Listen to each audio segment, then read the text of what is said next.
Hi, I'm Brent Mydland, and since I've been playing with the Grateful Dead for about 8 years now, I'm still the new kid. I guess I always will be. I thought I might get around to asking a few of the members in the band questions about our new album, In the Dark. And I guess I'll start with Jerry. Okay. Yeah, okay. What body part would you consider injuring, and to what degree to save the latest master tapes? Yeah, that's something I've spent a lot of time thinking about, and I can understand that. I mean, I don't know. I think I could probably stand to lose a rhythm guitarist or possibly a drummer. I don't know. I mean, yeah, I could consider maybe my big toe on my left foot. Actually, our drummer Mickey Hart came up with the title of the new album. Well, I was thinking of sensory deprivation, actually. You know, I mean, when you don't see, usually other senses are heightened. You know, I mean, hearing, perhaps, maybe. So I thought we should take all of the light away from the Grateful Dead. And while we were recording, actually, we did it at Marin Vets, and we took all the lights down, including the exit lights of the Marin Vets, and we played in the dark. I wanted to get blindfolds, but we couldn't quite get that on, so we just did this. And of course, Bobby couldn't. Bobby couldn't find the fretboard. We played on one of the. We did it on one of the hardest of his songs. I can't remember which one it was, but it was interesting. And of course, it didn't sound as good as the idea was. But then one thing led to another, and then In the Dark popped up. Well, the Grateful Dead are in the dark, which is another one of my foolish notions. Anyway, but seriously, what do you think about the new album, In the Dark? Bobby? If we'd had more time, we would have spent it, and if we'd had more money, we'd have spent that too. But I'm pretty pleased with it. So what do you think, Phil? Well, I think, actually, you know, I'm really delighted with it. You know, because I just heard a cassette, no, I'm sorry, a CD of it, and I think it's the best sounding Grateful Dead record we've put out in many years, maybe more than 10 years. Since I've been with the band, I feel real delighted with it. I haven't heard the CD yet, but I feel really good about just how fast it all went, and yeah, it seems like everything just kind of clicked along, and it seems more natural than having somebody else have their influence on the band. Yeah, well, it was a lot like Working Man's Dead, because we went into Marin Vets Auditorium there and recorded all the tracks, you know, more or less like we would play them for people, for the public, you know, in a live show. And the overdubbing didn't take much time at all, and it was real smooth and easy. So I guess that's the way we like to do it. Yeah. The result sounds unforced, you know. Mickey. Oh, I'm more than happy, you know. I think that this is one of the few Grateful Dead records I can listen to. When we got it all mixed down, and I took a cassette home and I listened to it on my little blaster, I sat there and I turned into a deadhead. I loved it, you know. Tears came to the old eyes. I know. And then I grabbed hold of myself. But it was great. I think that this record will go into the archives and will sit well with the rest of the Grateful Dead material. Touch of Grey is a single from the album. I see it as an anthem. I mean, that's the way it is in the Grateful Dead. That's the way it's always been. And we all have a touch of gray now, if you haven't noticed. And it seems appropriate. It's the right song for the right time for the right band. I like it a lot. I think Hunter is brilliant. The second song on the album is Bob Weir's Hell in a Bucket. Hell in a Bucket's just a story. Barlow came up with a verse for that he was just kicking around, and I put it to set the verse to music, and then we came up with some more verses in the bridge. It's just, you know, a fun little story. Hell in a Bucket is it's, I guess, kind of a love song, but it is more of a lust song. Right. Right.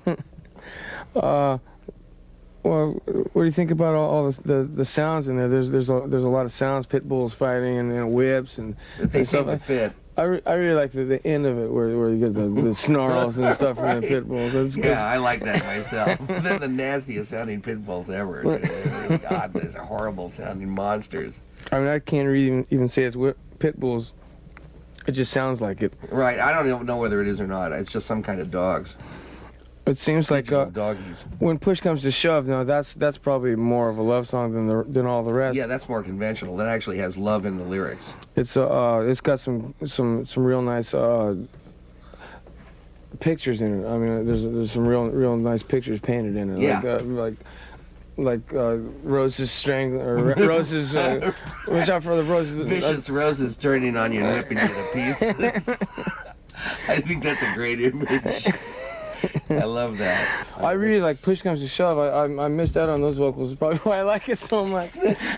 It sounds like good old Grateful Dead. You know. Yeah, it does. There's some great parts in there. Yeah, some neat stuff in it. The next tune is West LA Fadeaway. As far as love songs go, and love songs on this album, Touch of Grey. You think that's a love song? I never really thought about it before, but I guess it probably is. Yeah, sort of. It is. It's not exactly straight to the point, or not straight to the point, but it's not exactly your standard kind of love song where. I always thought the West LA Fadeaway is kind of a creepy love song. You know, in a weird sort of way. You know, kind of hate love. Yeah, it's got a creepy quality to it that I think of it as a love song more than I do Touch of Grey. Mickey? Slinky song. You know, I think that it has got a lot of grease, and that's what it should have, and it's powerful. I like that rendition. It sits up, it's straight, it's got a backbone to it. I like it a lot. So Jerry, how did Almost Dying feel?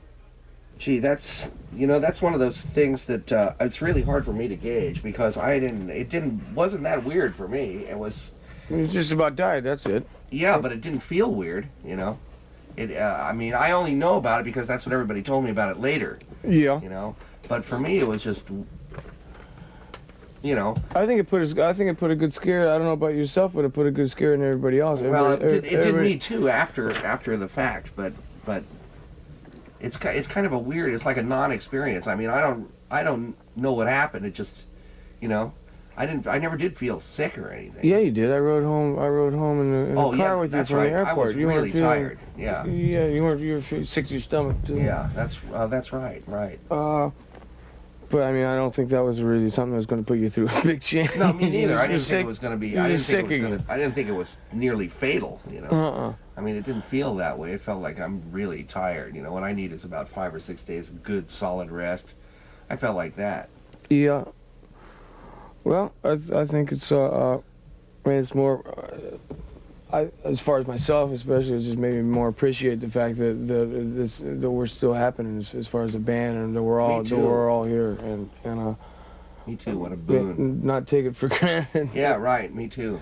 Yeah, it made me want to dig in more. What do you think about the current state of Grateful Dead, in particular to Jerry? You know, to going through Jerry's almost dying and all that. Do you think that's helped us or what? As far as something like that, an experience like that could help anybody. Yeah, it helped us because we realized that we that nobody could go on in that fashion, just pushing it to the limit, and all of us seem to have come back from the edge in their own particular way. Not just Jerry, everybody else. Not just the band, other people in our organization also. And I feel a lot more confident that we're going to be able to keep going for a few more years and do what and we're not finished yet. Mickey, what do you think about that? Well, the Grateful Dead has always taken the Grateful Dead seriously. Now we can appreciate it more because we almost lost it. And it just goes to show how fragile the Grateful Dead really is. It's sort of like walking on eggshells. You know, even though it's a mammoth machine, you know, able to leap tall buildings and devour nails in the morning and whatever it does, it's a very fragile thing, and it has to be cared for. And now some Hunter questions. Oh yeah, well, okay. Would you rather be run over by a steamroller on a hot day on an empty stomach, or a cold day on a full one? If it's up to me, I think I'll go for the hot day on an empty stomach. Yeah, it's not me much too. not much of a mass and I It mean, might be for what kind of warm question on a that cold is. Day, you know, it's Cold, that's cold day, you're gonna be kind of a more hard- preserved until they put you in. that's a kind of a hard-edged question. Less flies on a cold day. I think I'd rather really not think about it. Yeah, comes down to it, I'll pass on both of those. Right, really. I'd say on a hot day, because the asphalt is softer, and it sort of that way you can sort of, it'll sort of put you in a groove on the ground there, and if you have an empty stomach, why, you won't lose anything. What's the first thing you can remember? One of the first things that I remember is seeing a guy drive his car into the house on the corner where I was when I was in a little stroller. I remember seeing something like a 1947 Pontiac or one of those big cars just drive into the corner house. You can remember that. Sounds like you can remember pretty vividly, really vividly. I don't know why, but and I thought it was very funny at the time. Of course. It seemed very funny. I don't think anybody got hurt or anything, but At that age, you probably wouldn't know. It would look like something on TV. it looked funny to me. I think it's sitting on my dad's lap in front of a big console radio in the living room of our house, and there was this Tiffany lamp on the radio, and I remember looking at the colors of the Tiffany lamp and listening to the music. And I don't know what the music was, but I remember that. Okay. So there. Nothing. I remember a lot of like watching wrestling in my dad's lap. Well, you were a television baby, man. Hey, well, I wasn't. According to these notes, it says something about what's the name of the tune I wrote? I got one tune on here. I can't think of the name of it. Tons of Steel. Okay, Tons of Steel. God, I better not write any more tunes. I'll be in big Write trouble. with simple titles, man. That's a love song. It kind of is. Yeah, it is. I guess. I never Although thought it's really about a train song. It's a monster train song. I think. I mean, Yeah, if you're in love with machinery, then I guess. a lot of people are. Yeah. Yeah. I could write a good like 55 Chevy tune, I guess. Yes. That's a great love object among material machine lovers. One real special part of this album, especially to me, is that Phil's singing on this album. It's you singing again. Well, it's a delight to be singing again, you know, man. It's really, it's light for me. Yeah, and I intend to do a lot more of it. But I don't think that has anything to do with the resurgence of the Dead particularly. I just think maybe it's our time has come or whatever.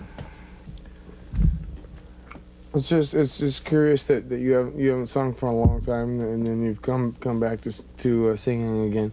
Nothing curious about it. My voice, I lost the high range of all the part, which consisted of most of the singing I used to do was a high part, and I lost that.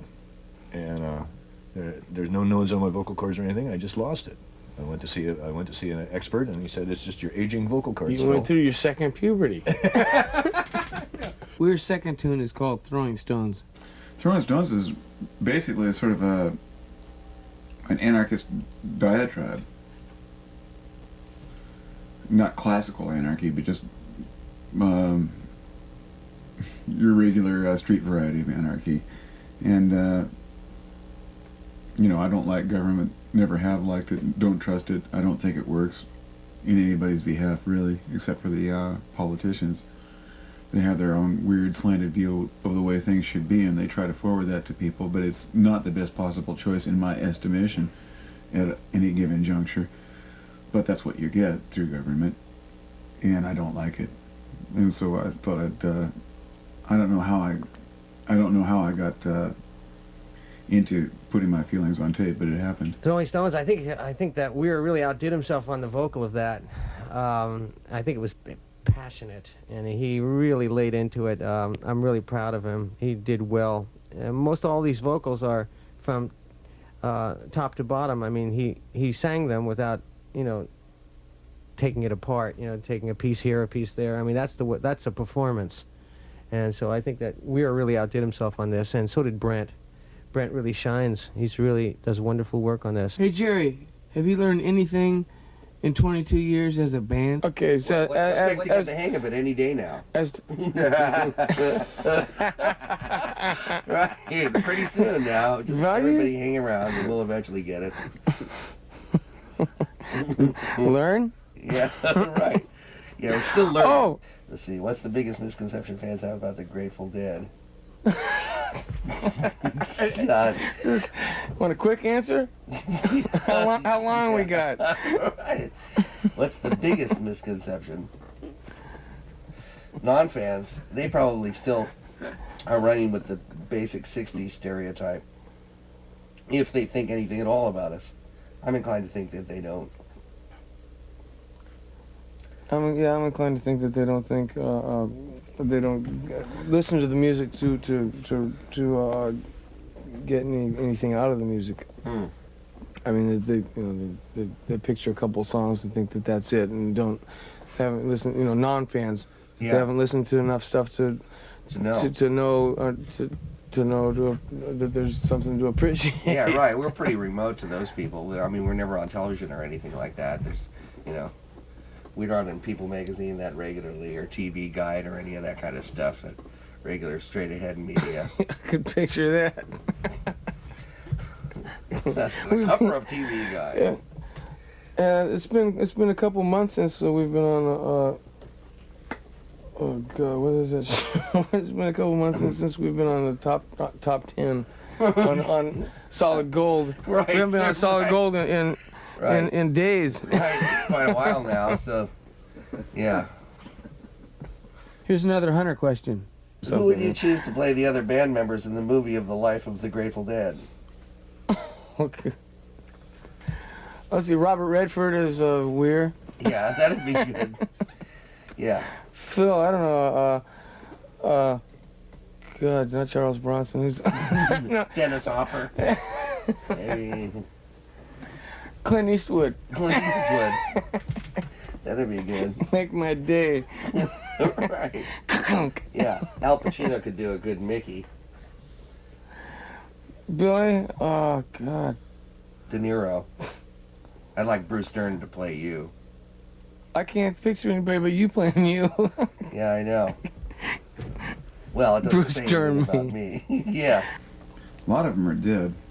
Oh, fine, pick that one. But like for instance, I would do Sidney Greenstreet for Garcia, I think. I can't think of who I would have do Phil. Peter Lorre for Mickey, of course. Maybe John Wayne for Kreutzmann. Probably Bogart for myself. These are old movie stars, but I can't think of the new ones that would foot the bill. Oh, I think that Sarducci would be Weir, and I think Bill Murray would be Kreutzmann, and I think that Aykroyd would be Lesh, and I would think that did I say Weir yet? Yeah. Oh yeah, well maybe Bruce Willis could be Kreutzmann. No, I said Kreutzmann. Bruce Willis could be Jerry. Bruce Willis being Jerry. And who would I be? Somebody like Rip Torn or something like. The last tune is called Black Muddy River.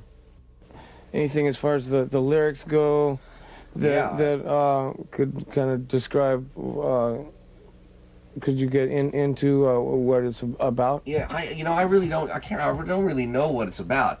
But when I first read them, Or what it means to you? they said something to me, And it was just after that was the first thing I wrote after I got out of the hospital.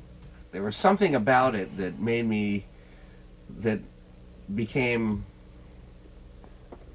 that there's something important about it, but I can't say exactly what it is. It's more a feeling than an idea, Yeah. It's just something about it that feels, that it has a feeling that I connect it with lots of different things, and it keeps changing every time we do it. Or every time I hear it, for that matter, I go through different changes. Listening to it. It's hard to listen to, because there's a lot there. Black Muddy River. Black Muddy River. That's a gem. That's just a stone gem. I mean, that sparkles. I mean, it's got those chord changes that's put chills up and down your spine. For me, that It's classic Garcia Hunter. Okay, what's the last thing you expect to forget? Yeah, what's the last thing I expect to forget? The last thing I expect to forget is, well, I don't know, something like maybe the words sugary or something like that. I hope they just learn, just, I forget those regularly. yeah. I don't So- know. Bad answer. Sorry. Last thing I hope the last thing I forget is how to play music. Yeah, right. Yeah, right. Hope they bury me and I can still play. Yeah, that'd be good. That'd be good. That'd be good for the last thing to go. And it's still Grateful Dead music. Our music is a little difficult for people like critics to understand because you have to listen into it. It doesn't reach out and grab you by the throat and show you something that you already know, like most music does. You have to listen into it, and you have to put something of yourself into it. Last thing before we close, do you have a message for America? I don't know. Take care of yourself. Everybody, stay calm. For God's sakes, don't vote for actors anymore. We'll get by. Yeah, right. We'll get by. The last question is, which end is up? Depends on what day is this. The one without the flames coming out of it. Doesn't matter, does it?